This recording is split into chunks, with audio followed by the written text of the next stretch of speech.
Hello, everybody. My name's James. Welcome to Planet FPL and welcome to a brand new podcast feature called The Weekender, where me and my new member of the Planet FPL team will regularly be here to talk about the key points for football and FPL from the week gone and have a look at some key focus points ahead of the weekend. I'm delighted to say our new member of the Planet FPL team is with us. It's David Hunter. How are you, pal?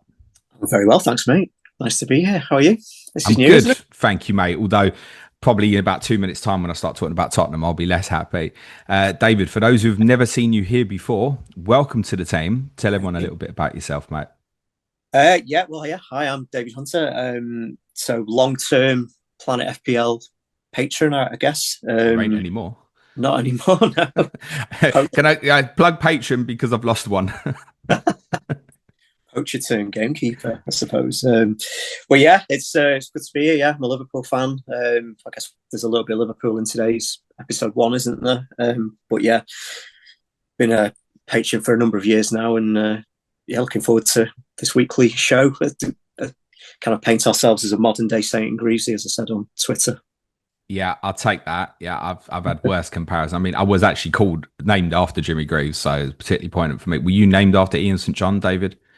No middle names or anything like that. I was going to say maybe my role will just be you. It'll just be you making a load of jokes and me just going at all of your jokes all the time. I don't think so, mate. I think you're here for the bants as much as the good football knowledge, mate. We've got lots to talk about today. We're going to be talking the latest on Alexander Isak. One of the things we want to do on this podcast is have a bit of a tactical preview of one particular game going into the weekend. We do preview all the games on our Patreon differential show on a Friday. We'll talk some of the latest transfers that's happened since I recorded with Clayton on Tuesday.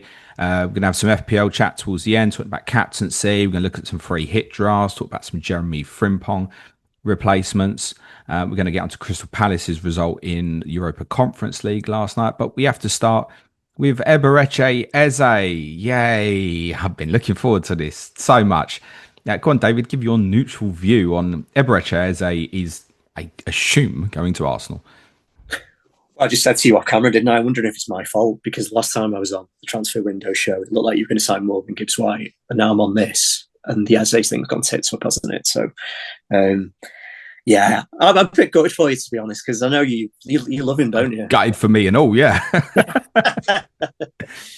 He's he's one of my favourite players in the league as well. He's got such swagger, hasn't he, and such a joyful thing. I don't think you were ever ultra confident you were going to get it over the line, were you? I don't think you were kind of didn't want to go too early, and you've been proven correct on that. But am I right in saying he's always been an Arsenal fan? So I guess this has been something. And we all knew it. So yeah, it's a real stinger, isn't it, for Tottenham fans? But I guess Arsenal fans are absolutely delighted. It's just what I'm interested in. This is like the acid test of Arteta's attacking football, I suppose, isn't it? You know, he's got one of the most off the cuff, joyful players at his disposal now. Is he going to break him, or is he going to kind of get the best out of him now? We'll see whether he plays off the left or not. Yeah, but I'm good for you, first of all. I suspect he probably is most predominantly going to play off the left, but I guess, you know, in circumstances where if Odegaard wasn't available, as he wasn't for the majority of the first half of last season, then maybe we'll see Eze more in those areas rather than trying to do a bit of a patch job and, you know, give Ethan and Nwaneri a little bit more time to breathe and develop. I think I could sit here and go, it's a signing Arsenal didn't need, whereas my team obviously did need it. There's no doubt in the ability. I'll be openly honest, and I've said in the past, I think he's the most enjoyable player to watch in the league in terms of his freedom of expression, in terms of how he plays. He's a super individual talent. Great lad as well, doesn't he? Seems as well. What's that? Seems a great lad as well, doesn't he?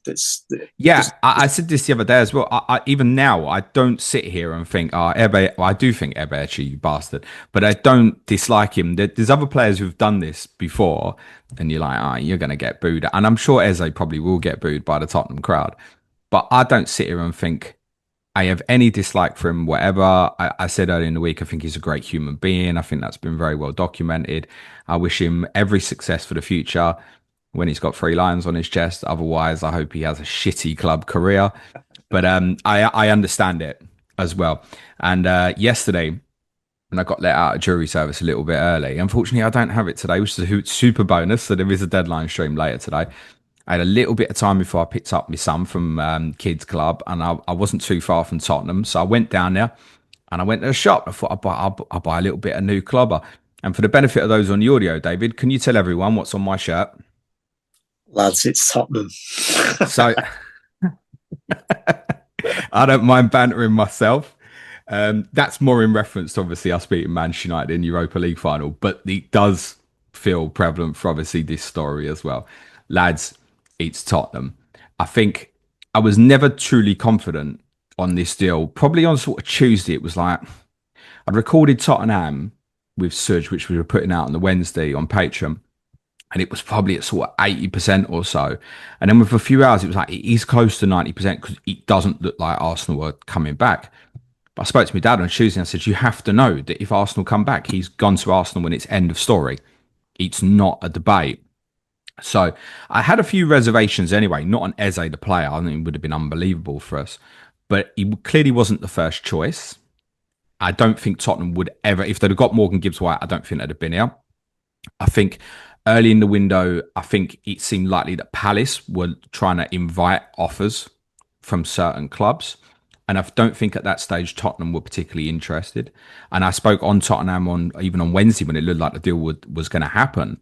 And I said, I don't think Thomas Frank wanted him. I think Thomas Frank had to be convinced because I think he saw a different profile of player, more important in terms of work off the ball. I'm not calling Eze lazy by any means. Just in terms of the actual setup, in terms of structure, press, Morgan Gibbs-White is a heavy and brilliant presser, for example. Yeah. So I think Frank needed a bit of convincing on Eze. I don't think if Maddison got injured, I don't think Tottenham would have gone now. And obviously, we don't know at the moment the extent of the Kai Havertz injury. Touch wood, it's not an ACL for him, but if it is, that would explain things. But some of the reports last night seem to suggest he might be back in a month or so. Now, if he's back in a month, this isn't why Arsenal have gone and bought him. And there was some reports last night that Arsenal agreed a deal with Crystal Palace 2 weeks ago. And Eze had been waiting, obviously, for Arsenal just to come back. It was thought that Arsenal probably needed to make some form of sale to proceed with whatever the payment structure was with Crystal Palace. And there'd been so much noise about the deal in the media. If you think about this logically, the Gibbs-White deal was like, Tottenham are interested. Here we go in like an hour. So I think we could read into this. It's not Tottenham people that are leaking what's been happening with Eze in terms of their interest. It's obviously come from Eze's camp, agents, Palace, whatever, because it was like updates by the hour. You know, Tottenham are advancing the advance has become a bit of a kind of a motto saying this week, almost laughing at ourselves again. And I think there was several invites. I think Arsenal were constantly aware of what was happening. And I actually think it was probably, do you know what? Let them get to the end and then we're going to take him. Yeah. I actually think that's what this is. So I think we can look at it and go, and it's kind of regular statement you're seeing from Tottenham people. Tottenham took 10 days to get a deal done. Arsenal got it done in a couple of hours. I think Arsenal probably had the deal done before Tottenham were even at the table, I think. And I think I said this on, it might have even been with you, but it was on a transfer window show about a month ago. I said Tottenham won't want to get involved unless they think they've got a clear run at it because they know that the player will choose Arsenal. All of us knew that, even though it's like, yeah, I want Eze to join. We all knew that he grew up as an Arsenal kid and would definitely go there if they were interested. Yeah, it felt like it really ramped up, didn't it, when that Havertz injury news broke, didn't it? Whether the two things were, there was a knock-on effect of that going straight in for Eze, but yeah, I felt like that was the kind of catalyst to, or maybe it was just purely coincidental, I don't know, but yeah, it's a tough one, that, isn't it? It sounds like he always had his heart set on Arsenal, so it's not a massive surprise. Brilliant. No, it's not, and that's why A, because of the Gibbs-White thing, but B, I just knew that all the time that if Arsenal came for him, he was going to go there, so I didn't want to get too committed to the deal. So I don't think I'm as hurt by it as other people are, but obviously plenty of people in the Tottenham community have obviously jumped the gun. It's like you're saying, I never and now we're just feeling so burnt. It's like you're saying, I never fancied her anyway, to be fair. It's... No, I did. I did. I had some reservations about it, but I did. There's no doubt I would have wanted Eze to play for us. Clearly, now Tottenham are obviously still very much going to be in the market, but their choices are running out. I mentioned on that podcast on Wednesday that they were still looking at a player called Magnus Agliuch at Monaco. Nico Paz at Como is another one to watch out for. There has been some Morgan Rogers kind of mutings. I cannot see that. It would be an astronomical fee, more than what Tottenham would have paid for Eze or Gibbs White. I don't think Rogers would come to us anyway. I think he'll wait for one of the bigger ones. Savinho, in essence, Savinho is kind of a separate thing that I guess with us not buying Eze, Savinho is a little bit more likely than it was, but also City are sitting there knowing that Tottenham have got the money to do the 2 deals. They're going to keep asking for more money, aren't they? Tottenham are now in an awkward position, unfortunately. So I have no idea if that will happen or not. Clearly, we need some investment. For Palace, they beat Frederick's dad in the Europa Conference League first leg last night, 1-0, which isn't the best result. I've read conflicting. I didn't watch the game. Read conflicting reports about they struggled to create chances, but also I can see on the stats they had 5 big chances. Did you watch it, David? No, not seen any of it. No, I'm not going to apologise for that because I don't think anyone watches Thursday night football unless their team's involved. Personally, at least until the latter stages, it's too much after Tuesday, Wednesday normally. Palace did pick quite a strong team. I think for FPL people, I wouldn't be concerned about that at all. So your Munozes, your Matetas, all there. If you want them at the weekend, they'll play. I don't think there's any doubt about that. Justin Devaney is the likely immediate replacement for Eze. He's 4.5 in midfield if people want to punt for the weekend. But I think I'd still go Josh King of Fulham personally. But Eze is going to be a big miss to Palace, isn't he? And also Glasner seemed to suggest again last night that a deal for Mark Gay to leave the club may still happen as well. Yeah, I think they've been linked to El Canoe from Leicester. I don't know if that's there isn't really a like-for-like replacement for Eze, is there? He's a bit of a one-off in terms of the stuff he brings, but you can try and get other things out of a replacement, I guess. But yeah, I mean, we'll get onto a few transfers later. It just feels like no one feels fully ready yet, do they, in terms of the season's underway? But I would say more teams than not in the Premier League are still trying to get bits done before the transfer window closes. It's going to be a wild week and a half, I think. It does feel like that, yeah. It's true. Thinking about it, I'm even just kind of scanning. I think, Chelsea want another left-footed defender, and we know they'll almost certainly buy Garnacho, wouldn't they? Yourselves possibly looking at a defensive reinforcement. We're going to talk about Isak in a minute. There's complications of that for Newcastle. Yeah, you're right. I don't think there's any team in this league that you look at and go, they're set now. Every team could still buy. City might be one, I guess, but I don't think so, because if we did take Savinho, there's lots of talk that they'll go for Rodrigo. Right. Okay. Yeah. So City don't want to sell Savinho, I don't think, but it does look like the player maybe wants to go, and Pep doesn't normally stand in the way if that's what a player wants. Yeah. Okay. I'd just be conscious of it from a Palace perspective in terms of losing a player as brilliant as Eze is. Remember, he absorbs space for others, right? Because people don't want to get isolated against him. He's not so good for the Palace assets in the immediate in terms of their fantasy prospects. That would be my take. And I think if you've got Forest defensive assets, that possibly looks a little bit better now for the week. It's got to look better, isn't it? Just knowing that Eze's not going to play. Yeah. I think the impact for Palace won't be felt this week in terms of potential rotation. It might the next week. If they end up going to extra time in the second leg and then they've got Villa away on a Sunday, that is more of an impact. I don't think this week is relevant at all. Let's move on to Alexander Isak, David. All right, come on in. Give us the Liverpool view. Will he be your player this time next week or not, do you think? I don't think anyone really knows, to be honest. This game on Monday is kind of looming, isn't it? So I'm not surprised it's all gone pretty quiet because of that fact, really. Quite rightly, there was no chance he was going to be a Liverpool player for that fixture. I don't think so. Do we get that game out of the way and then Liverpool start to ramp things up and try and get him? I'm not too sure. We definitely need someone, because I think most Liverpool fans are quite happy with the front three that we played on Friday: Salah, Gakpo, and Ekitike. But the drop off after those three is pretty stark at the moment, I think, because of the departures. Still don't think Slot trusts Chiesa to start really at the moment, and Rio, who was doing bits in pre-season, I think. But domestic cups, I don't think you're gonna see much of him really. So if it isn't going to be Isak, I guess we still need to kind of try and go after someone. But I mean, Newcastle are just they seem adamant, don't they, at the moment, that he's not going to go anywhere. but Isak himself has doubled down with that statement. It's just a mess, isn't it, at the moment? I completely get why Newcastle fans are spewing over Isak, to be honest. I think he's behaved dreadfully, if I'm honest. But I do think like every club has gone through this at some point, haven't they? Yeah. Like we have with Coutinho and Suarez at some point. Kane was trying his luck with you at one point, wasn't he?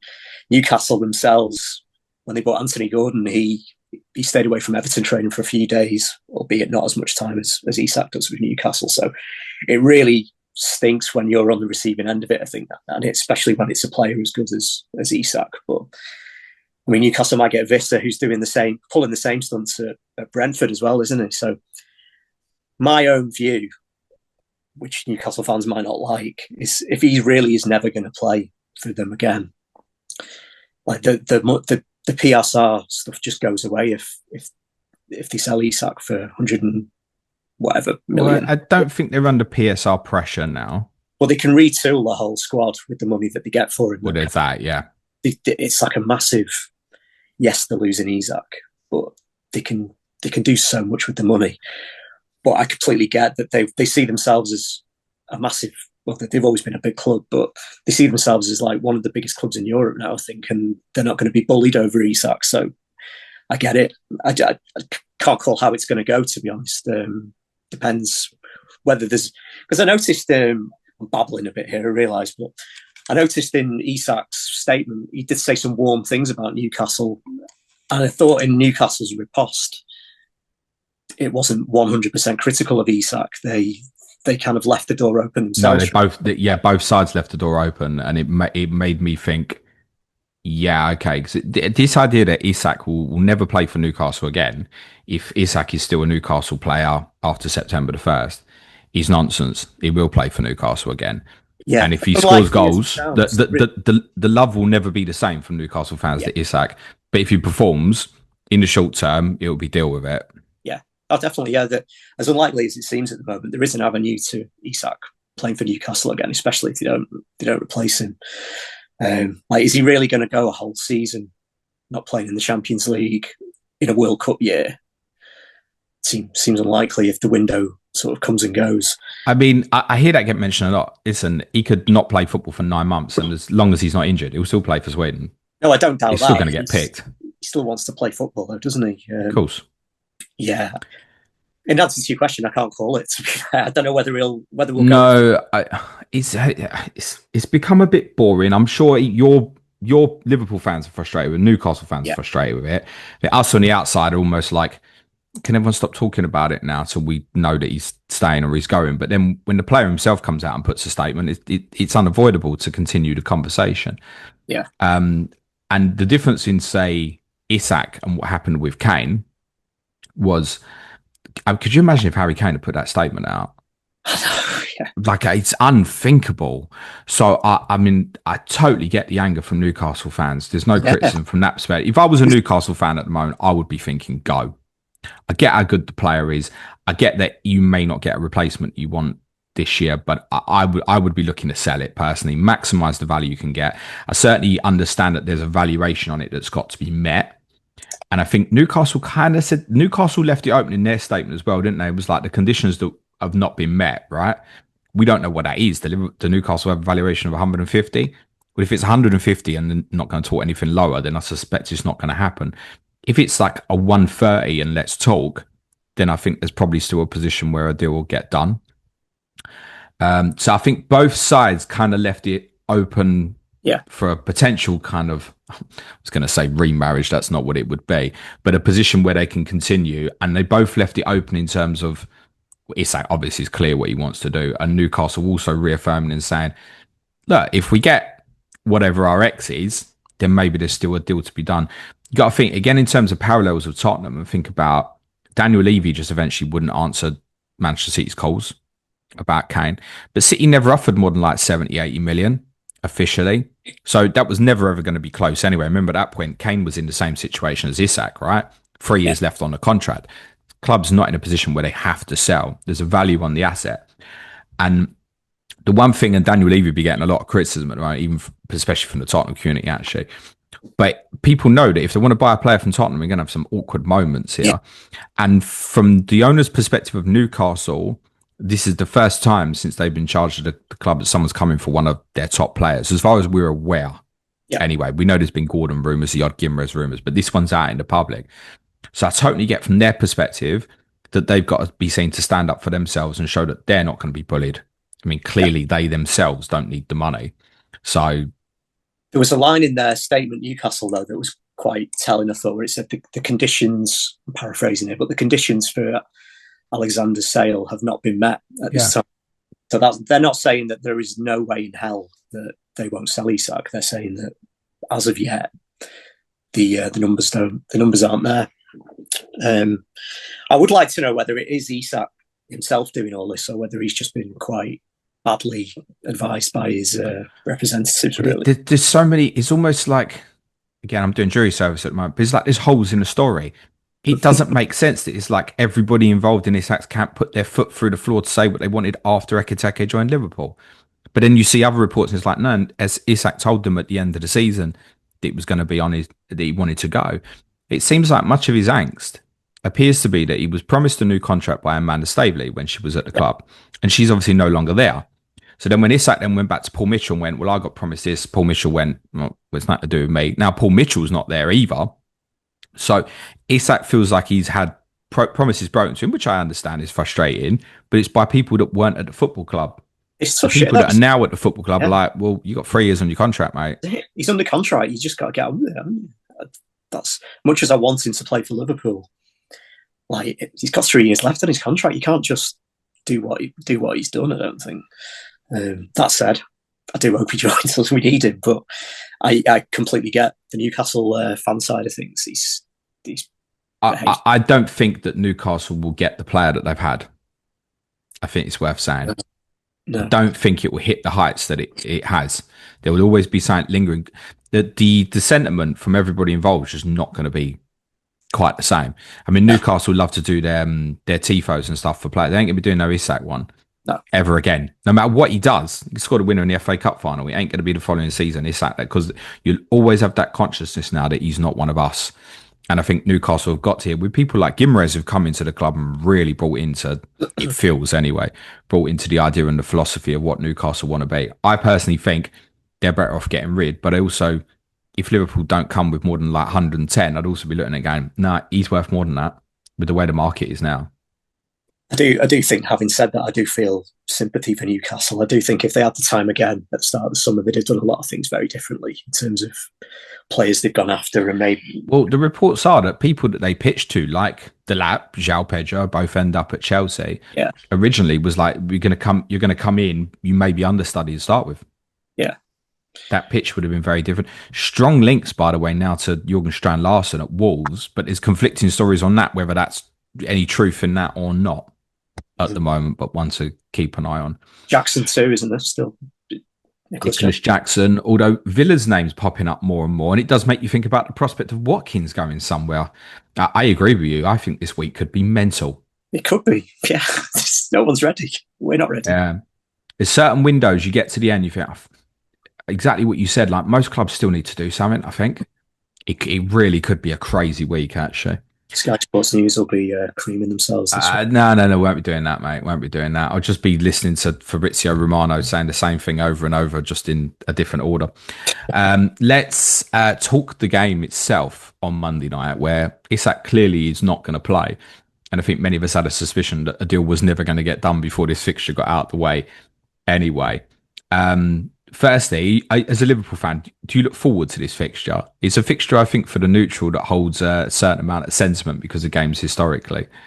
You just mean regularly without all of this stuff that's going on? Yeah. I look forward to the occasion of it, yeah. I was looking, actually. We haven't actually lost at St. James. This is me jinxing it, by the way. Well done, David. We haven't lost at St. James's for nearly 10 years. Is that right? Despite it being... we should have lost last season. No question about that. I mean, to be fair, they were very shit for half of that period, so it probably doesn't count. It's the Mike Ashley years, in all fairness. Yeah. But, I mean, it's a historically great Premier League fixture, isn't it, from the 90s and stuff. So it's going to be an absolute bear pit, I would suggest, on Monday. And I'm not confident on Monday for many reasons that I guess we're going to get into, because of Newcastle are very good at the stuff that we're a little bit all over the place with at the moment. But we have got Ryan Gravenberch back, which will fix quite a bit of that. We have obviously got the tools to go there and win, but if you're asking me if I'm confident at the moment, I think there's a fair chance that we could get turned over actually at the moment. Yeah, dangerous place to go at the best of times. To make it Newcastle's first home game of the season and it be a Monday night and the Isak situation, yeah, not ideal. Fair to say. And it's a bank holiday as well, so it's a Sunday night fixture basically. So yeah, it's fair to say the Newcastle fans will be quite up for this. Liverpool fans as well getting home. I mean, I don't know what they're going to do. I presume they can't get home to Liverpool.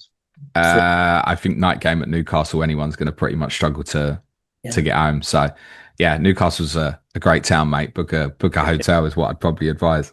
Yeah. You mentioned Gravenberch. That's kind of where I want to lean in with this conversation in terms of what do you think happens here, just specifically for Monday night. So Frimpong, we know, is out now, at least until the international break. I've seen some calls that Szoboszlai might play at right back. I've said that I think one of the big attacking players might miss out.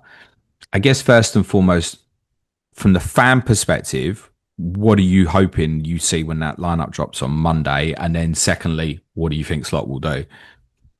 I guess it all comes down to how fit the right backs are. The good thing is it's not till Monday night, so we've got the weekend to get Gomez or Bradley ready for it.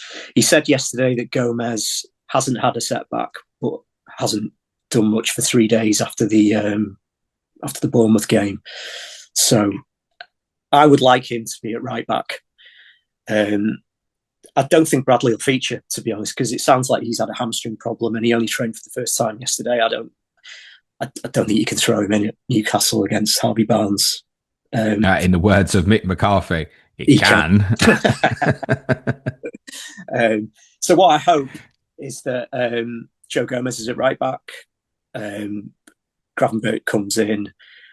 And so I think, Alexis McAllister, that is going to be a proper intense game on Monday. I got my doubts whether 90 minutes of McAllister is feasible.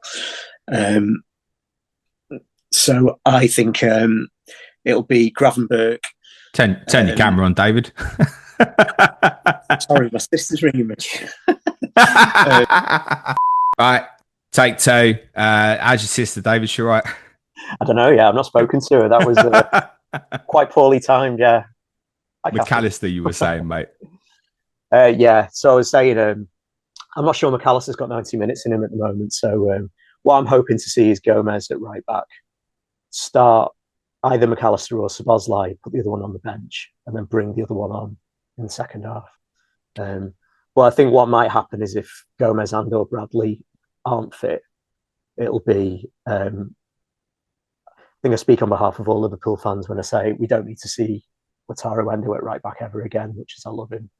Didn't go well on Friday night, so it probably will be Szoboszlai at right back, Gravenberch, McAllister and Wirtz in midfield and the same front three. That's what my feeling. But I know you think one of the front two might drop, and that's also a possibility. We'll find out.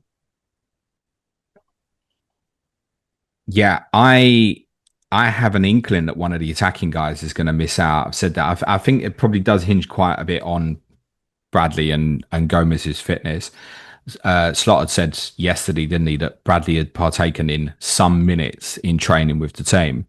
Yeah. But I do view the game as it's still 3 days away. And if he has 3 days of good training, can you get an hour out of him and then a half hour out of Gomez? Might be the ideal sort of scenario. That's how I visualize it. Might even be 40. Possible, that'd be it might even be 45 of each. It might even be a solution. Yeah. I have an inkling, as I said, that one of the attacking guys will miss out, and I don't know which one. I know that won't be Mo Salah, but it feels like any of the others can miss out. I reflect on the victory at Manchester City, which I think was your most professional performance of last season. and there's been a lot of question marks about concerns about you defensively at the moment, I think it's fair to say. And I think the setup for this game that might work best, considering also difficulties you obviously had in the final against Newcastle at Wembley, is possibly not to play a number 9 at all and play McAllister alongside Gravenberch, Szoboszlai as a right 10, Wirtz as a left 10. Scrap the 9 altogether. Then we're in a conversation of saying Ekitike versus Gakpo. I think under the circumstance of what this game is, then I think it's possibly Ekitike that misses out. I also think if you want to keep Ekitike and Gakpo in the team, subject to McAllister's fitness, then it's one of Szoboszlai or Wirtz that misses out. I think at the moment, that would probably be Szoboszlai based on what the reaction will be on spending £100+ million on a player and not playing him in one of your biggest games of the season. Is probably not a great look at this moment. I think 4 or 5 months down the line, that might have been the case. We go, Wirtz might not be right for this one game if we want to play more of a, say, of a flatter midfield three, maybe without possession and Ekitike up top on his own. I think Wirtz will play. Oh, yeah. I think Szoboszlai will play. If McAllister's in decent condition, he'll play. There's no doubt Gravenberch will play. My inkling is that Ekitike might be the one that misses out. It's not impossible, yeah.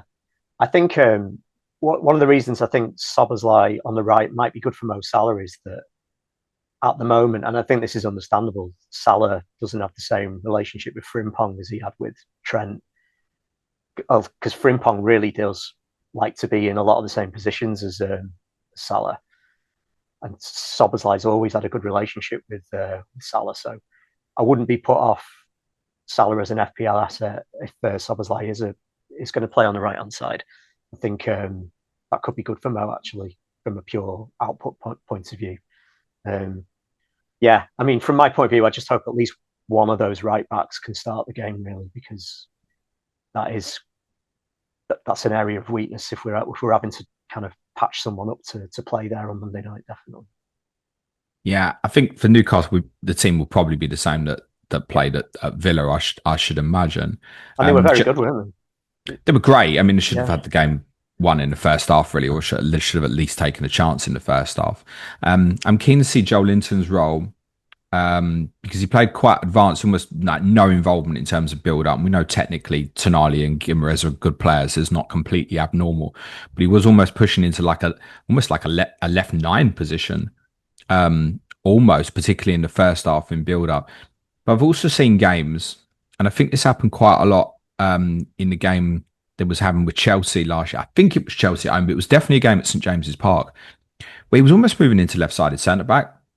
So Newcastle would like to go quite high and aggressive in the press, but then when they funnel back, if they can shove something, which is normally like Murphy into right back, tuck the right back in a little bit, give themselves a back 5.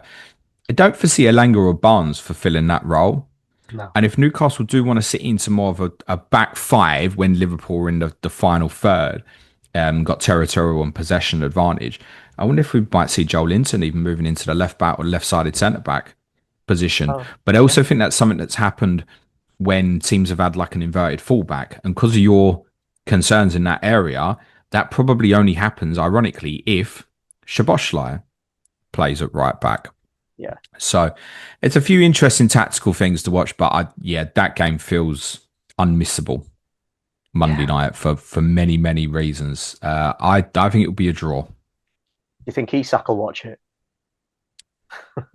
Yeah, it would be weird if he didn't, but who would he want to win might be perhaps I know, I was thinking about that. You should turn the telly off and just go and do something else for 90 minutes or not. Right, Isak is not done deal. I no doubt his name's going to come up again next week, but we do want to cover off a couple of transfers that's been confirmed over the last sort of 48 hours or so.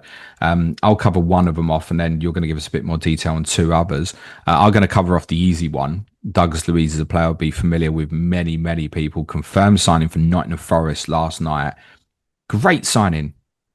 Yeah, great signing. He's absolutely brilliant player, Douglas Luiz, who can play deep lying roles. You can even push him in a 10 position. He can play 6, 8, 10. Really adaptable, really good player. I know what everyone is thinking that owns him in FPL. Where am I at with Anderson now? What does it mean? It means absolutely no problem whatsoever because Elliot Anderson is too good of a footballer, as I keep telling everyone. I think what it probably does is it frees Gibbs White back up more nominally as the 10. Luiz and Anderson will become the first choice central midfield partnership. Once obviously Forest start in Europa League, then yeah, it's a little bit more up in the air in terms of rotations and stuff like that. But there's no doubt that Anderson will still be first choice. Luiz and others that they've invested, as discussed on Tuesday's podcast, might well nick some of the set plays off of Elliot Anderson. What's that? Penalties, maybe? I think Doug Luiz could take penalties. Not while Wood's on the pitch. I mean, Wood's comfortably the penalty taker at the moment. But if that situation changed, yes, possibly. Villa should have brought him back for that alone, quite possibly. Yeah, but he's a really good player, and that's an intelligent science. If you think of Forest over the last week, they got the new forward in, Kalimuendo, who's coming at 6 million, McAtee, Hutchinson, and Douglas Luiz. Brilliant. Right. So in terms of strength and depth, great. Now they want to focus what I think you'll see of them. So they're a great example. It's like, no, it's not done. They want more defensive reinforcements now as well, even if that is just upgrading what is behind the regular and first choice back four at the moment. Because if suddenly all those got injured, you'd look at Forest back four, and for some people it'd be unrecognisable. So they'll still want to at least do some defensive stuff this week as well, and I'm sure that they will. This is a really good signing, I think, for Forest. Yeah, I think Forest have absolutely smashed it the last few weeks and months. I mean, I always think when a team kind of unexpectedly qualifies for Europe, which I think is fair to say about Forest, you kind of half worry about them the following season with the extra games. I have no concerns about Forest whatsoever now. Like their squad is perfectly set up. I definitely take what you're saying about the defensive side of things. You probably do need to do bits there, but they'll relish those extra games now because they can give lots of players minutes, and there'll be no massive drop off. I don't think in any of the players that they're playing. They're in really good shape, I think, Forest, for the season. All right, over to you, David. Give us some info on a couple of new ones. First, tell us about Bournemouth's new signing, Amine Adli. Who I was searching for on Google, and I kept ending up with Aldi's in Bournemouth, which was really annoying. But go on. Yeah, there's a potential opportunity there on the socials, isn't there? There could be, yeah. Yeah, you never know. A bit about Amine Adli. So I did a bit of bit of research on him, and a few your FB refs, your sofa scores, your transfer marks. Just try and find a little bit about him. So Adli is born in France, represented France at under 18 and under 21 level, but he represents Morocco. 15 caps, 1 goal. He's 25 years old. Predominantly plays on the left and is left-footed, but he can play anywhere across the front line. So I noticed that Anfield on Friday, David Brooks played on the left for Bournemouth. So David Brooks is a really good player, but feels like possibly Adli has a little bit more pedigree and could probably fill in on the left there. FB Ref has a feature where for any player it kind of offers like 10 similar players to everyone's profile, and Semenyo is one of them, believe it or not. So Semenyo's not going to go anywhere this window. I'm pretty confident of that, but he has been linked in the past. Don't rule it out yet. You never know, yeah. My team's desperate. Yeah. If Semenyo did go, then Adli can do a lot of the similar things that Semenyo can do. He was also classed as similar, for what it's worth, to Karu Matoma, Anthony Gordon, and Forest new boy Dan Ndoye. He's had a few injuries. I mean, that sounds promising. That's like getting in my team, but it doesn't work like that, does it? These are more, I guess, physical and technical comparisons. Yeah, I'd love to know how they kind of arrive at this sort of stuff, but you never know. It'll be something through their data models. It's quite clever, but it's not. Yeah. It's not always. It does give you an idea of players' profiles, but even those players you mentioned, they're all different. Wait till you hear what they think. Who they think is similar to Noah Okafor. Oh, I can't wait. It's quite a cast of thousands. Is it Mbappe? Not quite, but you're not a million. Adli, he's had quite a few injuries. So last season he had a broken leg, kept him out for 4 months, but did come back. Hopefully he's all right now. When Leverkusen won the league season before last, he was a factor, but not from a starting point of view. Started 8 league games, 15 sub appearances, 4 goals, 6 assists. So he's been at Leverkusen for 4 years, and he's broadly hit his numbers in terms of output versus his underlying data. So what you're looking at with him is an average of a goal every 3 games when you look at his per 90 stats, and slightly less than that on the assists front. It looks quite a Bournemouth signing, really. He's got some ceiling to go. Has played quite a lot in Europe's top 5 leagues, so and they probably did need someone who can play in the front line. So yeah, decent signing. I think 25 million, something like that. I think they paid for him. And Leeds' new Kylian Mbappe. Well, yeah. This is Noah Okafor. This is Noah Okafor, yeah. So he sounds like he'll be really good fun. The thing that really stuck out when I looked at him, he shows up very well on FBref in terms of dribbling stats. He's in the 98th percentile, successful take-ons compared to other attacking midfielders and wingers in the top 5 leagues over the last year. You've got to be pretty good and tricky and good at dribbling if you're going to hit those sort of numbers. So it doesn't quite translate into goals and assists. He's got slightly poorer stats than Adli, actually. This isn't a crap, is it, David? I don't know how quick he is. I guess he is pretty quick, but I don't know what the dribbling equivalent of crap is. That it doesn't necessarily mean that. I mean, someone like Kulusevski, for example, posts like really high dribbling numbers, but he's not exceptionally quick, for example. So it doesn't necessarily mean that. Yeah, I think he'll be a bit of a crowd pleaser, actually. So he's 25, he's Swiss, 24 caps, played most of his career on the left. So it's Willie Nonto, I think, who started on Monday night. I think he'll probably maybe not eventually, but he will certainly push Nonto on the left-hand side. Milan signed him after he was very successful at Red Bull Salzburg in Austria, 110 games, 34 goals, 23 assists, playing off the left. Couldn't really get in the Milan or Napoli team. He had a bit of a loan spell at Napoli last season. Couldn't really get in the starting lineup for Napoli or Milan. But yeah, so in terms of who he's compared to for FBref, listen to this. Madueke, so decent player. Hold on. We've gone from Mbappe to Madueke, mate. Come on. Rafael Leao, Nico Williams of Athletic Bilbao, Neto, Mitoma, Garnacho, and then Adama Traore. So something for everyone there, maybe. But, if they put Traore in there, he's got to be quick. Yeah. I mean, Traore is the original crapper, isn't he? He is, I guess, yeah. I don't know if he's quite as stacked as Traore in terms of physical attributes, but yeah, he looks like he'll get Leeds fans off their seats. I think those dribbling stats are pretty noteworthy, I think. So we'll see how he gets on. All right.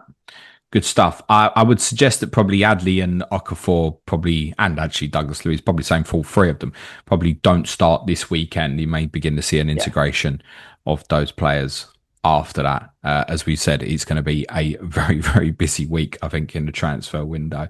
Let's finish with a bit of FPL stuff. First and foremost, David, good start or not? Because the rest of us have been shit. I got something like 53 points. Okay, you'll fit right at home with us then, mate. No bench boost though, so I didn't get rid of that. I'd say that's okay then this week, I think. I'm fairly happy, yeah. Right, you're not on free hit this week. I am. We're going to have a look at some free hit drafts in a sec. But firstly, captaincy. What have you got for your own team this weekend? So mine is a choice between Mo Salah and Bruno Fernandes, I think. Probably going to stick it on Mo, I think, just because more often than not he does something, doesn't he? A big hole in that fixture last season. Yeah, probably going to captain Salah, I think, yeah. But he's not in my free hit draft. No Palmer? No Palmer. No Watkins? Yes, I've got Watkins, yeah. Not a consideration? I've seen a few talking up that. Yeah, he's a consideration, yeah. I'd probably go more Watkins than Fernandes, I guess, for Vice. But yeah, Salah's on pens, isn't he? He's, like you say, he's more than capable of scoring at Newcastle. Just not going to. It sounds like the place where many of us have been historically is, if in doubt, just go with Mo. Yeah, and I am in doubt with the others, so yeah, I'm just going to stick to Mo. Yeah, difficult to quite know what Fulham and Manchester United will be as a game, despite the fact I think we could have a good understanding of what the two teams will look like in terms of systems. But I mean, in terms of whether we're looking at a high scoring encounter or a low scoring encounter, I'm not at all sure. Like, it wouldn't shock me if that game was finished and it finished 0-0, for example. Yeah. It wouldn't shock me if it was a 3-2 one way or the other. I'm just not quite sure how that one will go. You know what you get from Mo. There's no doubt about that. If you were free hitting this week, David, who do you think you captain? Erling Haaland was in my free hit draft. It's Tottenham, yes. It's obviously a temptation on the Arsenal boys this week, isn't there? Especially because I think Ethan Ampadu's out, isn't he? Who's quite important for them in the middle of the park. Yeah, that's a big bloke. But again, you know what you're getting with Haaland, don't you? So it's probably not as juicy a fixture from a attacking Spurs point of view as it was last season. Well, definitely is. Oh, if this was Angie's Tottenham, there'd be no doubt. Yeah. There is a bit of doubt for me at the moment. I shout out one of our patrons, Dan. I don't have. I'm gonna see if I can find it. I don't have the exact stat in front of me, but I know Leeds won under 50% of their games in the Championship when Ampadu didn't start last year. Okay. Which I think was from 17 games. And I think he started 29 and their win percentage was 68. So quite a sizable drop there. They're going to have to either move Tanaka back into that position maybe, or Gruev may come in. But I tell you what, I was thinking, it didn't really occur to me till late last night that actually the solution for Leeds might just be to go 5-4-1 under the circumstance and bring Jakobizio in alongside Struck and Rodon. And then play a 2 in there and the midfielders drop off. So we might see Leeds go 5-4-1 maybe even tomorrow as a possibility. You've done a free hit draft for us. You're not on free hit. No. Can you talk us through it, David? And then I'm going to tell you what I'm likely to do and how much is different. Okay, yeah. So I kind of just picked 3 from 3 of the teams with the best fixtures. Not rocket science really, but I've gone 3 Bournemouth, 3 City and 3 Arsenal. Feel like if you're free hitting this week, you have to take a swing at Gyökeres, don't you? Just particularly now because Havertz is injured, he's gonna start. And we know, I think most of us thought it anyway, but we kind of know he's on penalties now by the sounds of it as well. Sounds that way, doesn't it? Yeah.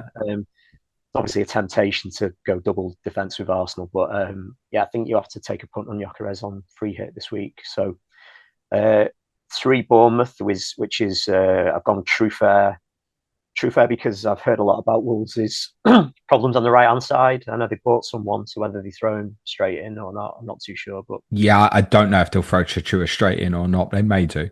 So it could be Hoover. Is it Hoover or Doherty on the right? Kai Hoover, right wing back. Yeah, that's the one that would change. That could be a weakness, I think. So Semenyo, said after last week, and Evan Nilsson up front. 3 City, pretty sure Trafford's going to start in goal again. So 5 million is a pretty good option at the moment, I think. See if whether there's any movement on Donnarumma in the next week or so. Rangers, again, enough said. Very good last week. Looks like he might be underpriced. We'll see. But I think at the moment, there's no reason why you wouldn't go with him based on how he played last week.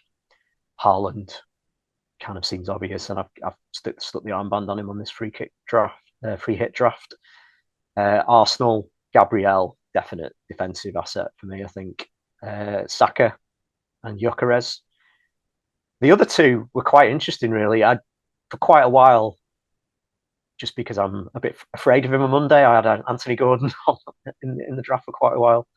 But just because I ended up having the money, I've put Bruno Fernandes in because I think it'll be quite a tight game that on tomorrow. So I could certainly see him getting the DEFCON points, maybe a clean sheet. I think there was a game, was it last season or the season before? They won 1-0 and he scored the winner. So he got the top bonus. Maybe that's playing on my mind. We've said this with him now that he might want attacking return and he could could scoop a monster. He could get 15, 16 points quite feasibly in that game, I think. And then the other one, just had some money to spend, so got Mark Cucurella for tonight. Could he quite feasibly get an attack in return, maybe a clean sheet, and just cheat out the bench with that Burnley Sunderland fixture just to make it happen, really. Yeah, so Dubravka, King, Estev, Alderete, Yeah. or as he'll forever be known in the Planet FPL Patreon community now as Alderete. That was I'm incredible. not going to explain why that is. I'll leave that one to Clayton.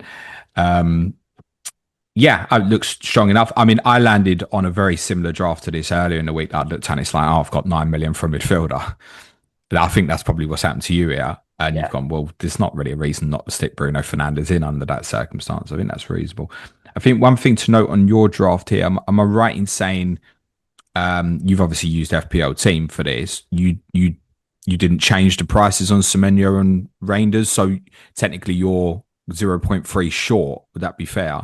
I did this yesterday with the price rises in, so this is feasible to anyone. If anybody wanted to do it, I'm not sure why anyone wants to follow me, but if you want to, go for it. That's really good because mine might not be feasible for everybody because I'd obviously sorted myself out on Reinders and Semenyo quite early in the week. In terms of similarities, though, I think it's 8 the same, I think.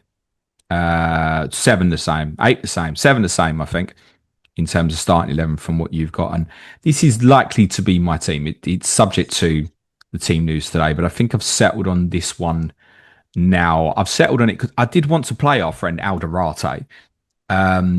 But Jensen Silt has been past fit, and I just don't need to take the risk. I don't think, but I do fancy Sunderland for a clean sheet. So my bench I got on free is exactly the same as what you'd had on your draft. Front three is the same.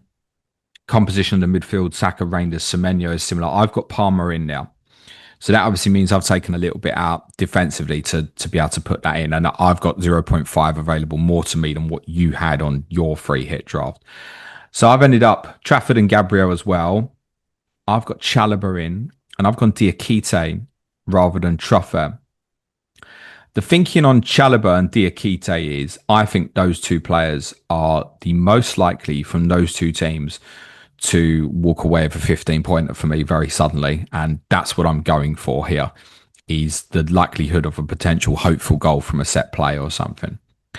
Some of the choices were straightforward. So Semenyo, Evan Nilsson.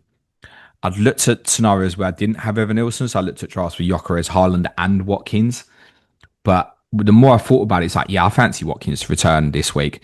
But again, just trying to think about it, who's more likely to go off for me? If you said to me, now one of them gets a hat-trick this weekend, I'm looking at that going, almost Evan Nilsson's more likely. So I went to make that choice. Palmer works for me, and I felt like I wanted some skin on the Chelsea offensive stuff tonight, considering what we saw from West Ham last week. And Maresca's comments didn't help on João Pedro, and I was more comfortable with the attacking choices this week than the midfielders. Like in your scenario, I think it's like, I can afford Bruno Fernandes in there, so there's not a good reason not to go with him. Completely get that. I wanted to force Palmer in if I could. Gabriel, Saka, Gyökeres was straightforward from Arsenal free choice. The only deliberation on that, again, was could I have maybe gone double Arsenal defence? I did look at some drafts for that, but I think as the week's gone on, I was never going without Saka. And exactly what you said, I almost feel like I can't go without Gyökeres now. Trafford saves a little bit of money. So the draft I was looking at yesterday to tell you what's changed here would have been 8 Nori in, and I'd have started Alderete, and I'd have had like Reynaldo on the bench, and then I'd have had Petrovic in goal from Bournemouth. So I would have had a Bournemouth defence. I wouldn't have had any Chelsea coverage. Chalobah became kind of a default choice, looking at teams that I fancy for a clean sheet this weekend and who could hit me that goal from a set play, essentially. Small chance of DEFCONs, very unlikely with Chelsea, admittedly. So I favoured Diakite over Truffert on that. The potential for goals. And he actually scored 6 in Ligue 1 last year. It was a game against Lyon, one of his last games. We scored twice. Okay, right. So that's what I'm chasing. Yeah, I would, if you said to me buy Diakite or Truffert longer term, I'd probably still go Truffert. I'm just going to attack the fact that I think because they're playing against a back five, I'm more likely to get a goal from Diakite from a set piece than I am from Truffert in open play. And I want to chase the potential for the goal rather than the attacking return on a given week. Plus, with Diakite, small chance of DEFCONs as well, although probably unlikely in this sort of fixture. I've not picked the team on DEFCONs. I've picked the team that I think I could get close as 11 players could haul. Even to the extent with Trafford, I tell you what, if Richarlison's looking at him with his eyes from 12 yards, I don't fancy it. I thought about that. Yeah. Thought if Richarlison's taking the pen tomorrow and Trafford's in goal, would you think? And I'm thinking, I'll tell you what, there's every chance Trafford to save it. So I'd even factored that small probability into my thinking here with Trafford. I think you're right. The million saving is good. No doubt he'll play. I would have preferred to have Aït-Nouri in there, of course, but then that would have become, for me, Chalobah to Aït-Nouri and then Dubravka in goal. And I didn't want that. It's almost like, oh, I can afford it.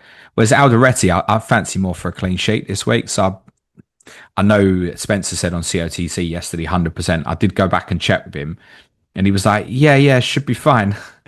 It's not 100%, is it? Like, yeah. I don't want to start on a free hit with a Sunderland defender for them, the small possibility that they might not even start. So I'm not going to take that route. So I think for me, this is likely Trafford in goal, Chalobah, Diakite, Gabriel, Saka, Palmer, Reinders, Semenyo, Evan Nilsson, Vice Captain Haaland, Captain Gyökeres. I think it's the same thing. People know that I regularly say, Haaland at home, if you fancy him, don't need to have the argument.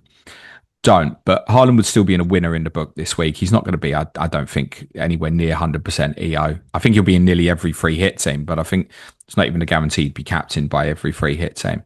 Yeah. And I'm thinking about it, and I'm like, this will bite me as well, David. Between Arsenal and City, which team's more likely to win 4-5-0 tomorrow? And I think it is Arsenal. Yeah. And for that reason, just on that, it's in terms of a probability.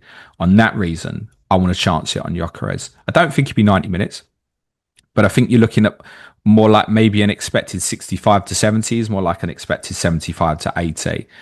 And obviously, if they were in a position where they're not winning the game, there is every chance you'll get the 90 out of him. So I think that's my intention. I saw nothing that impressed me last week, by the way, David, particularly. Not at all. Gyökeres. But I think, I'm going to chance it on this fixture. Yeah, totally different kettle of fish this weekend, isn't it? Playing at home to Leeds. It'll be expected to get chances, I think. Little conscious that it could be back five, as I said, which gives an unpredictability to Leeds. Like if Tottenham play back five tomorrow, we're kind of half expecting it. With Leeds, we might not be.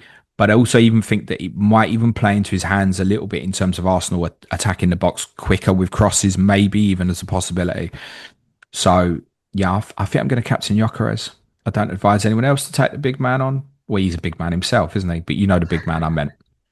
I did have I had Chalobah for quite a while in my draft, but it's classic free hit stuff because I had the extra money. I just changed it to Cucurella. But yeah, again, I would have paid Cucurella if I could have afforded to go.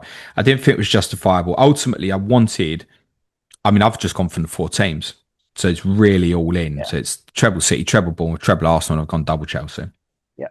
So hopefully, considering I've got treble City and treble Arsenal, hopefully I have a terrible fucking game week again. Frimpong replacements briefly before we finish.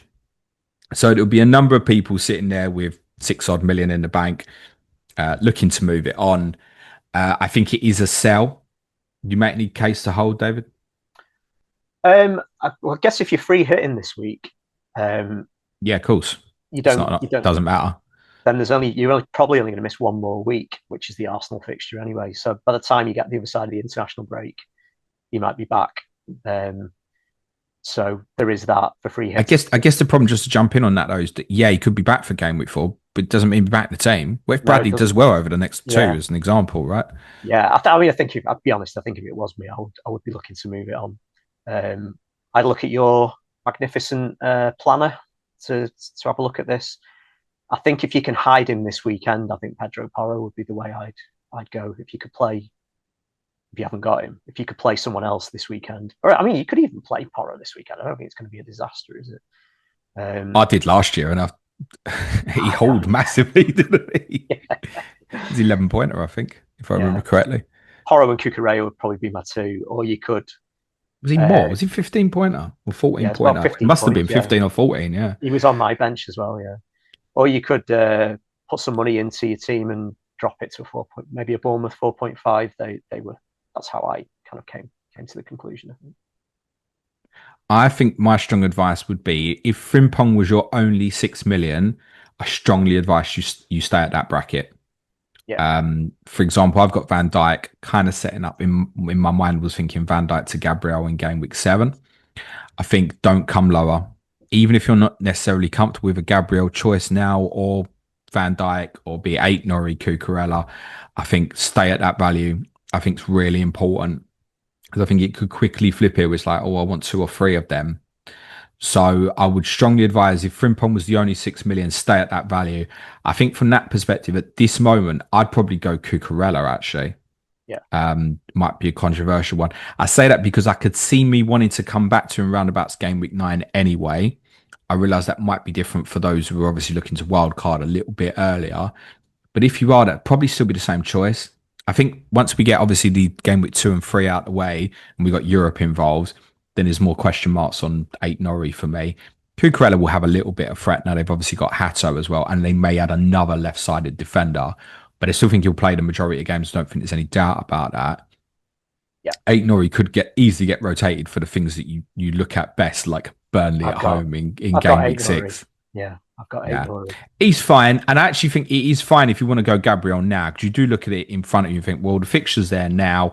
I discussed this in pre-season. It's like last year, loads of us, including myself, didn't go there in the first 5 weeks. He scored at Tottenham. He scored at Man City. And it was like, I should have just started with him. And it could be the same thing now. So if you were prepping similar to, say, go Frimpong to Gabriel in 6, if that had been like a prep idea for you, or 7, I'd strongly consider just doing that now. Yeah. It's not like Arsenal are incapable of going to Anfield next week and getting a clean sheet, or the Forest City Newcastle games afterwards. And you would, in theory, be ahead of the pack. Because I think once you get after 6, those who don't have Arsenal defensive like me will want to go there. So I'd be quite tempted by, if it had been me, I could see that I would have maybe gone Gabriel, but Cucurella would have been part of my plans as well. So I think I still would have gone there first. If dropping down, I don't mind Pedro, 5.5. Daniel Munoz, clearly an option. If you are in a position where you got 2 or 3 at 6.0 and you do want to drag it down, you're thinking, okay, right, if I drag this down to 4.5 and then I drag this player down to Rangers, that might be what's allowing me to get from like Bowen to Haaland or something like that in a few weeks, then by all means come down. But I think for those who got a 6 million defender, stay at that value, I think. Wise words. David, thank you very much. Anything else for you, my friend? No, nothing else. Yeah. Welcome to the team. Absolute pleasure, mate. Same time next week or something similar, subject to what the court wants to do with me. Currently, I'm on bail, which means the deadline stream goes ahead today at 5:30 p.m. UK time for advanced and intermediate plus tier patrons today. Team News stream will be at 3:30 p.m. UK time. And the differential show with Sujan Clayton will be out very soon as well. Which leaves me to say thanks so much, David. Be nice to each other, everyone. Play it your way. Cue music, please, Manchild.